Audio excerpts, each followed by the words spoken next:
আসসালামু আলাইকুম সবাইকে। হুট করে ছাদে এসে দেখছি আপা কিছু একটা করছে, চলুন। কি বানাও? পিঠা বানাই। কি পিঠা? ভাজা পিঠা। ভাজা পিঠা না তেলের পিঠা না আন্দাজা পিঠা, কি নাম? আন্দাজা পিঠা, তেলের পিঠা। এদিকে হ্যাঁ দাও।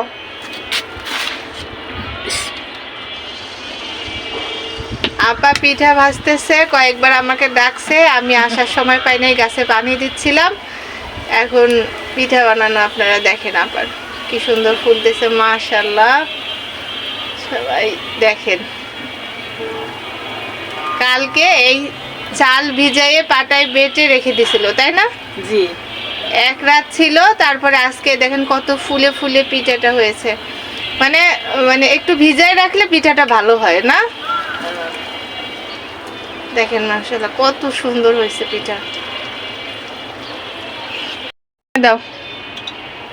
এই তো মিষ্টি কেমন হচ্ছে আপা একটু চেখে দেখতে বললো, দেখি কেমন, কোনটা নিব।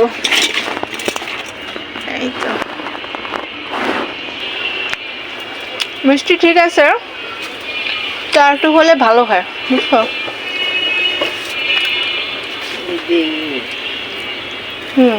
আর তো যাও। আর একটা পিঠা হচ্ছে, আর আমি পিঠা খাচ্ছি গরম গরম।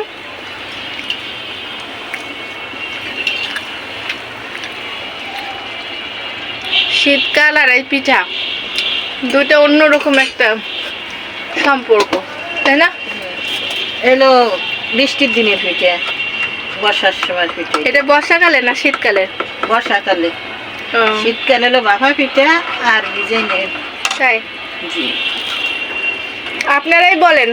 আপা বলতেছে শীতকালে বাফা পিঠা। ধাবা পিঠা, আর এটা নাকি বর্ষাকালের পিঠা। তাহলে আমরা শীতকালে খাচ্ছি কেন? আর একটা পিঠা দিবে, এবার চিনি মিশানোর পরে। আর একটা দাও।